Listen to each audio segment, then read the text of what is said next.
Hello, and welcome to Celebrating Differences, a podcast where we speak to interesting people, find out what they're doing to change our lives, and then ask them why. Why are you doing all that? Today, we're talking with Andrew Gauld, a friend and neighbor who comes to us from Scotland. Andrew is a specialist in dark sky lighting.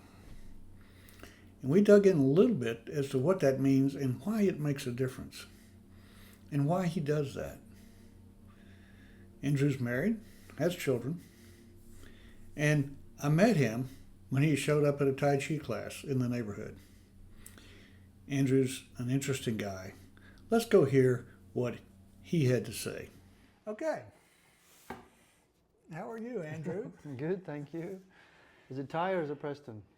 It's both. Okay. Yeah. Because you said you changed your name.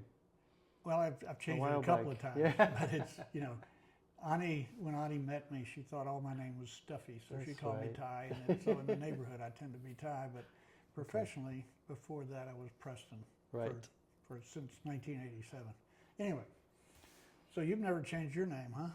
No. No. And I don't have a middle name, which everybody comments on. That's interesting. But my family never saw the point, so. Okay. I don't know why everybody else has middle names. And Yeah.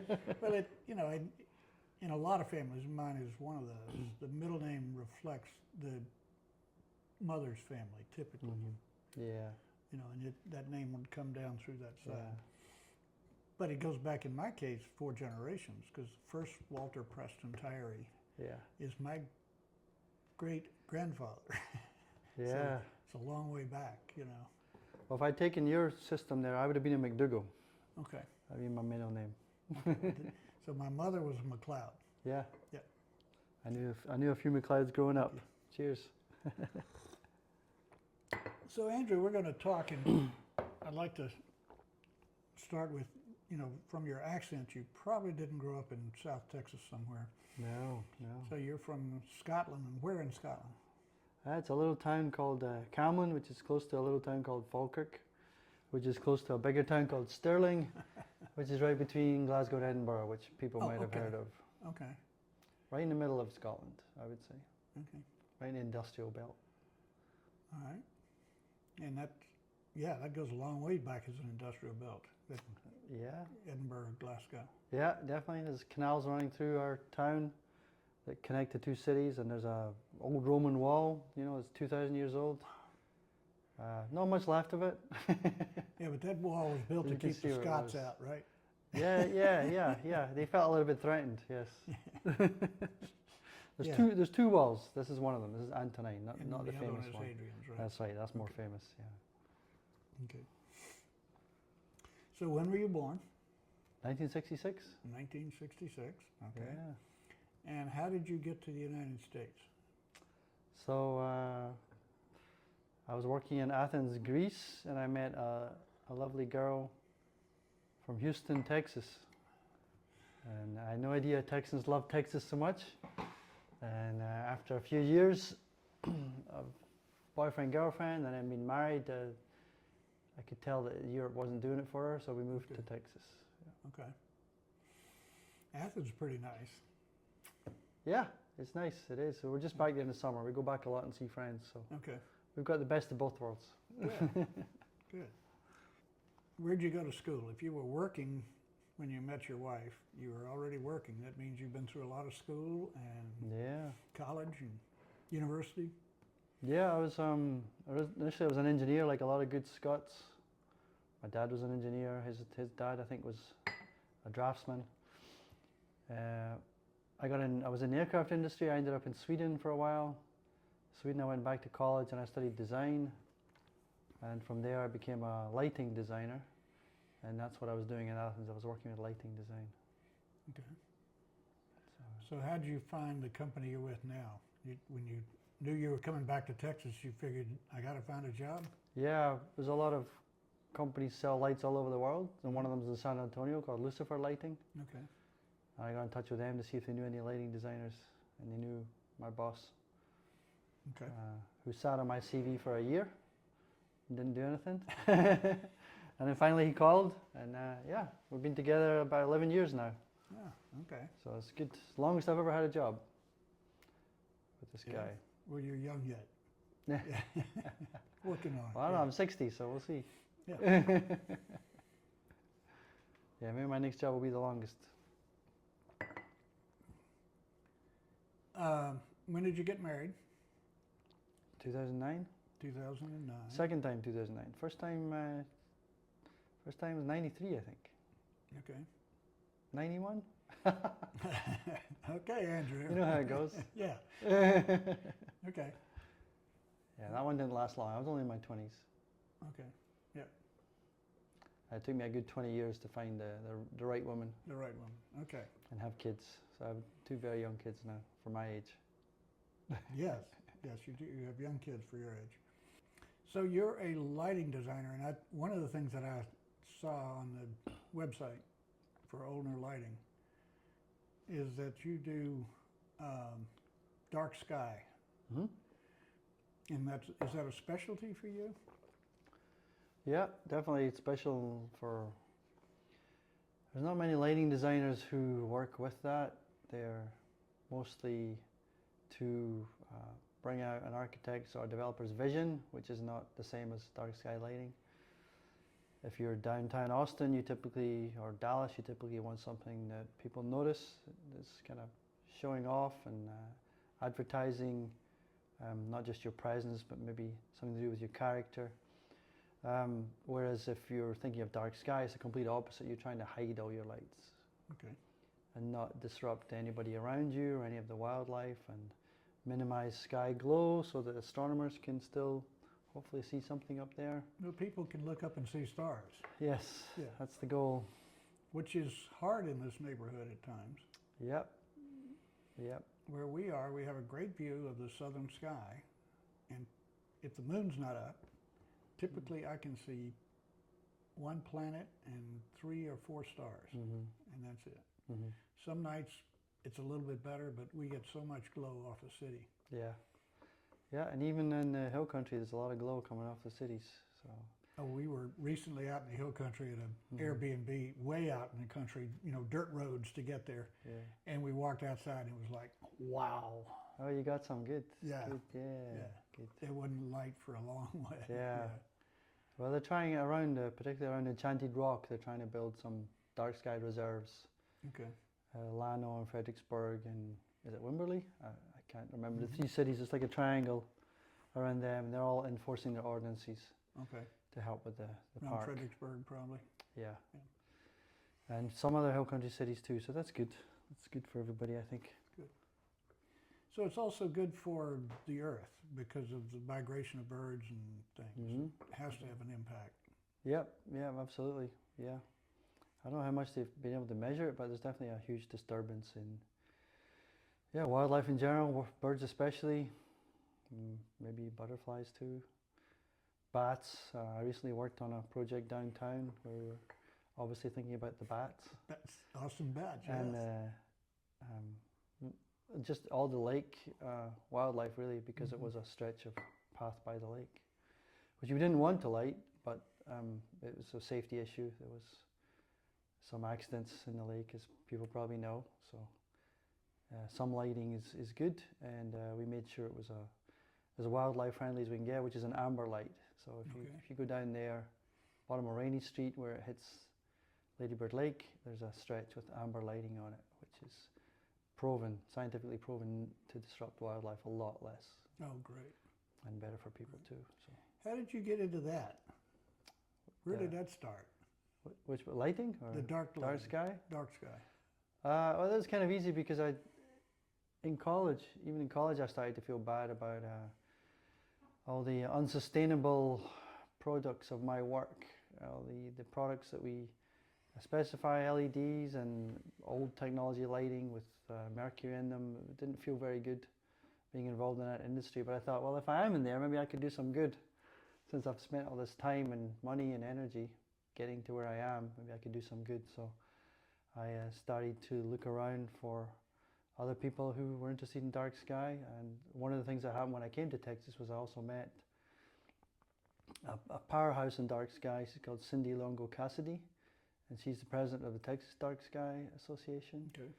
And she's helped set up so many ordinances in the hill country around dark sky. And she's maybe your age and retired, but never been busier, like yourself. Like you and her are the busiest people I know, I think. So she was she had me at a conference where I gave some talks, and then she put me in touch with the municipalities who I now help with their lighting. So it's really good. Feels good when you're putting up a big skyscraper downtown covered in lights. It feels good to be able to make some dark patches on the earth as well. Okay. Okay. So you work for a company out of Dallas, but you work from home. Yeah. Primarily. Yeah, 99%. Yeah. Okay, so it's remote. You're online. Yeah. You're online a lot. I could work anywhere. Yeah, I think I could work anywhere. A lot of work's independent, so I just kind of need to download in the morning and then fire it off at the end of the day. Okay. I can go to a cafe, do a lot of work there, that kind of thing too. I take quite a lot of time in Europe every summer. I can work from there. You know, time difference can be tricky, but generally it works. So that's what I did. In the first few years, I made a point of going up to the headquarters in Dallas and getting to really know the business properly and get to know the people properly. Okay. I don't think it's that easy just to immediately start remote, and for anyone, you need training and influence around you. So you've sort of answered some of the questions I like to ask. One of which is, what is different about you that makes a difference for the rest of us? And we've talked about the dark sky, and I think that makes a huge difference for the rest of us. The other question is, why do you do that? And I think you've touched on that, but you saw that the industry had some issues, and you wanted to do better for the rest of us, like your wife and kids, for instance. Yeah. Yeah. We've got to do what we can, haven't we? So. I'm not sure everybody thinks that way, Andrew. Well, I'm from I don't know. I think my family, especially growing up, was very much about helping other people. That's always nice to think that I got some of it from there. But I think it's nice, especially these days, to have some generosity and some understanding towards each other. Yeah, we're living in a strange time. Yeah. I think I saw a good one. Yeah, make empathy great again. I think I'm going to get one of those hats or T-shirts or something. Yeah, I've seen one about compassion too. Yeah, exactly. Yeah, we're obviously swinging back and forth, so maybe we'll reach the middle at some point. So you've got two children. Your girl is the oldest? No, she's the youngest. My boy's 11 and she's 8. Okay, 11 and 8. All right, so he's in middle school and she's still in elementary. Mm-hmm. Okay, and so can they walk to school? He should be able to walk to school or ride his bike. Yeah, he can walk. It's only a couple of blocks from us, his middle school. And then June, she takes the bus. Okay. I think if she was close to 5th grade, she might be able to do it on her own, but 51st Street is a really nasty street. Mm-hmm. So we haven't let them do that on their own yet. Even I've had problems crossing 51st Street. So in a car. Yes. So that's scary. Yeah. That's something that, if I can go off all over the place, like that's something. The driving in Texas and the accidents in Texas are crazy. There's 8 times the rates of death from vehicles here than there is in the UK. And I can see it every day. I go out in my car. Well, that's one of the things that struck me as I was working in the traffic safety areas, was that it's the rate, the death rate, the crash rate in Europe is like 1/10 of what it is here in the United States. You say, what? That's crazy. But it's been in Texas. It's been somewhere in, I think, June of 2000, since we had a day without a fatality, a traffic fatality. It's been like 25, 26 years since we've had a day without a fatality. Yeah. It's crazy. And we accept that, to be able to jump in our car and go wherever we want to go. To me, it's it goes together very much with the culture here so far, in that everybody gets a chance. We're not going to make it difficult for you. Whereas in Europe, the standard of learning and actual tuition is much, much higher. It takes a lot longer, you have a lot more hours, you have people who actually check what you do, and you come out a reasonably good driver. You're not a great driver, you still need experience, but you actually use your signal, you know, you actually look around you, you're not on your phone. Whereas I think here it's more like, well, I can't take a car away from you because it's Texas, you can't live without a car, you know. Here you go, try not to do anything wrong. You know, that's the feeling I get. Yeah, and okay. there's going to be consequences. Yeah. And that's, yes, that's a lot of discussion on that. Yeah.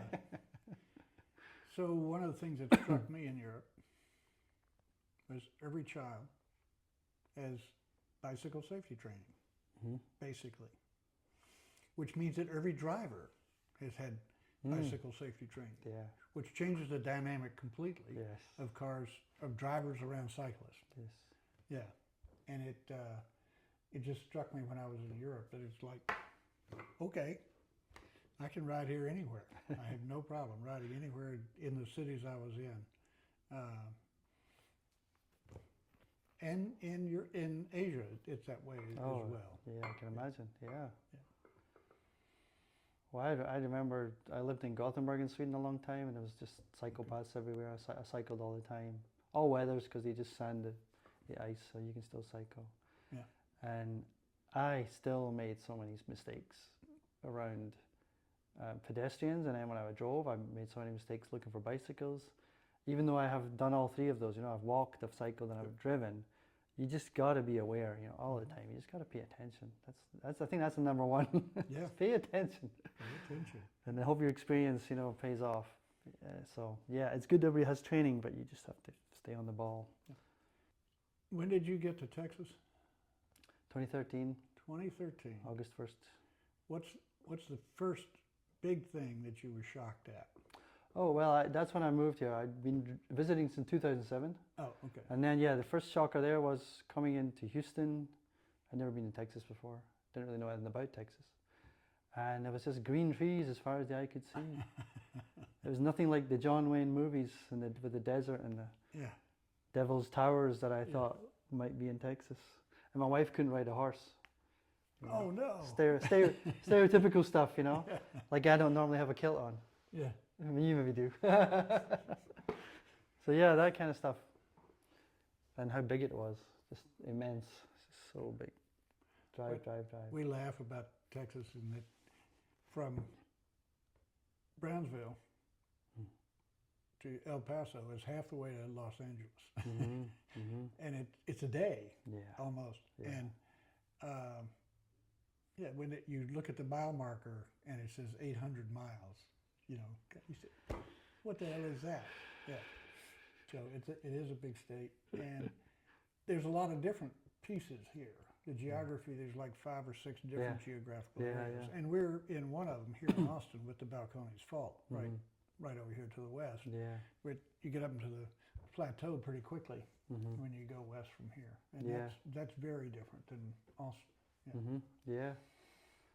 Scotland has some very different spaces. Yeah, I think so. It's all crammed into a much smaller area. A little smaller, yeah. Probably got thousands of islands, thousands of islands, probably. Yeah. So my Scottish family are mostly from the Outer Hebrides, Skye, and that area. So it's more the island culture rather than the big city culture. Yeah. My grandfather used to train and raise border collies, and they will herd grandchildren. So that's one of the things I lived with. Whenever we visited them, was you get herded by the border collies as a little kid, you know. So we never got out of line, you know. The dogs would take care of us, and that was always fun. I grew up with those competitions on TV. You know, I need to show my kids that; they won't believe it. Yeah. What the collie can do, you know. They're amazing. Yeah, they were something. And the McLeods I knew had a couple of collies, the ones I used to visit. They were actually in charge of a foster home, and that's when my mum used to volunteer at the foster home in Falkirk. That's how I knew some McLeods. And the lady there used to bake the most amazing. There was a big oven in the corner thing, to make the most amazing baked goods every time I was there. Good memories. Collie dog and baked goods. So where have you found good Scottish food in Austin? I don't know if there is. I don't know if there's such a thing. I make my own shortbread. Okay. It's the closest I'm going to get. I think there's a reason there's no real Scottish restaurants. It's not really our thing. You know. We like to drink. Well, there's good Scotch. Yeah. Yeah, Good we concentrate on what we're good at. yeah. We'll do that again. Yeah. And isn't it funny? There's no real Scottish pubs. They're all Irish pubs. You know. Yes, they're all Irish pubs. Somehow they've cornered the market for that. Yeah, but we've also, if you go much west, you get a lot of German. Fredericksburg in that area. Yeah. Oh yeah. A lot of German. Yeah, I've been there. And so that's, yeah, we were settled by a lot of different groups, but the Germans pretty much got the center of the state. Yeah. I've been to Fredericksburg quite a lot. Had my wurst and my beer. Yeah. Yes, sure. Yeah, and the Scots and the Irish and the view of the rest of the world are probably fairly similar, but I'm not sure they are for you. Well, what I've seen so far were very similar. You know, everyone I met, similar sense of humor, similar irreverent sense of humor. You know, Okay. similar background, similar countryside, similar drinking habits. Very similar. All I've met. Yeah. My father came back from a trip to Scotland, and he said, "Well, now I understand why they were always fighting each other. There's nothing else to do but throw rocks and drink scotch." Okay. Yeah. Yeah, there's always been a good bit of back and forth. I mean, I think the Scots, the tribe Scotland, Scots came, I think, from Ireland originally. I think they knocked out the Picts, is what I read. Okay. But I don't know, I wasn't around then. Let's go back a bit. The Gaelic background is common, Yeah. and I think when I look at you, I think that your cranial structure, the tall, thin look of your face, tends to be a Gaelic kind of look. It's not the nice big round face. It's a tall, thin, and like that. Yeah. But it's interesting. I love to talk about genealogy and where people came from and how that all works. Yeah. Of course, I haven't tested it because I'm not, I'm not really American yet, but I will test it one day. But my name doesn't go that far back, and they're all from Aberdeen, so I don't know where they came from. Okay. It's quite a strange last name for So Scotland. pronounce your name. Gauld. Gauld. My dad said it was like God with an L. Okay. I don't know if that would upset people. So. He wasn't very religious. Oh, okay. Yeah, because there's almost a separate church in Scotland. Church of Scotland, Yeah. as it's called, yeah. Yeah, Church of England, Church of Scotland, Church of Sweden, they all have their own churches generally, yeah. Which is crazy. Theoretically, we're all the same. Yeah. Well, it's crazy for me coming here and finding out so many churches. And you could join anyone you wanted. Yeah. That blew my mind. Did you join one? No, I've never been religious. I was made to go to all these events, because there was no choice. No choice. Yeah. Okay. But no, I think there might be a God. I don't know. But I think I'm really into history, and I tend to remember the negative side of organized religion, more than the positive side. But when I'm here and there's like so many strands going through culture, I think having some kind of church, or community is fantastic. I think it really can hold people together. So I really appreciate the good things when I see them here. But that's what I've gotten out of church generally is community. Yeah. I can see, why it would be attractive. Definitely. There's so few other things that seem to be available to if you do want to get to know your neighbors or stick together. It seems really quite difficult sometimes. Yeah. This neighborhood is interesting in that there's a number of different groups that are active. There's a Muslim group that's active. There's a Hindu group that's active. And I was laughing the other morning. We were sitting at breakfast. We did our walk. We got a bunch of guys that walk. And I looked up and it said, it's like the start of a joke, A Jew, a Hindu, and a Protestant walk into a coffee shop. I thought, yeah. Okay. Yeah. And one of the guys, I think it was a Jewish guy, said, "Do you realize how unusual this is? Do you have few places in the world you could sit down with this group?" And his mother grew up in a tenement in New York, in Brooklyn, New York. There was 7 kids, 2 parents, and they were in 2 rooms in a tenement in there. And that's his mother. You know, that short a time back. Yeah. And you know, I was born and raised in Virginia, Louisiana. The other guy with us, the Hindu, was born and spent a good part of time in India before he moved to Canada.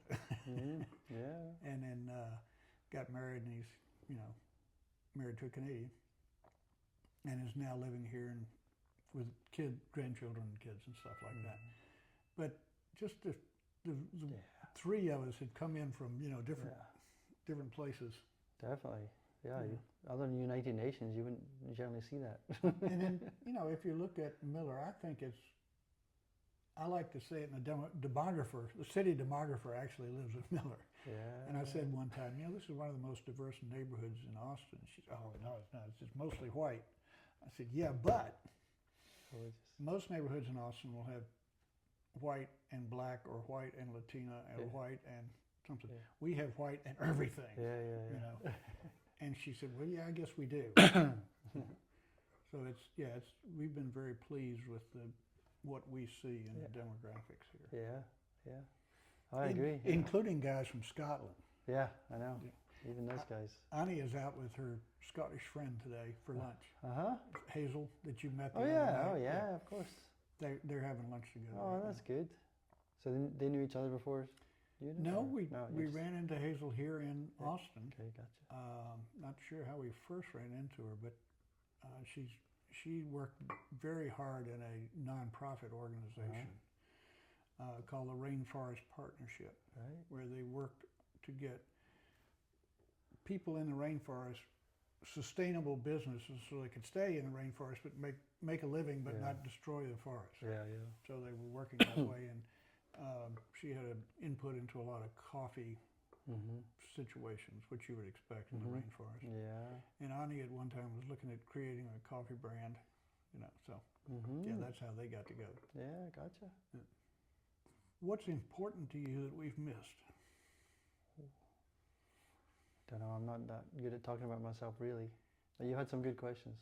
Well, you know, the podcast is called Celebrating Differences, and our objective is to say we really are all one. You know, if you go deep into your cells, they're the same. Yeah. You know, and the number I've seen, and I think I've got it pretty well nailed down, is 1/10 of 1% is the difference in our DNA. 1/10 of 1%. That's 1 in 1,000. And you say, oh well, there's a lot of differences. You know, look at the color of your hair. You know, yeah, but look at the similarities. We have 2 eyes, you know, 2 ears, 5 fingers on each hand. You know, the similarities just explode when you start looking and counting. Yeah, definitely. And the differences, but you know, the difference between us is primarily age. Yeah. You know, because we've got a very similar genetic background, I assume. Yeah, definitely. So we want to look at and celebrate the things that there are different. And you know, your background, your study. I'm an engineer, but I'm on the chemical side, man. Yeah. You know, you're on the other side of design and all that kind of stuff. So. Yeah.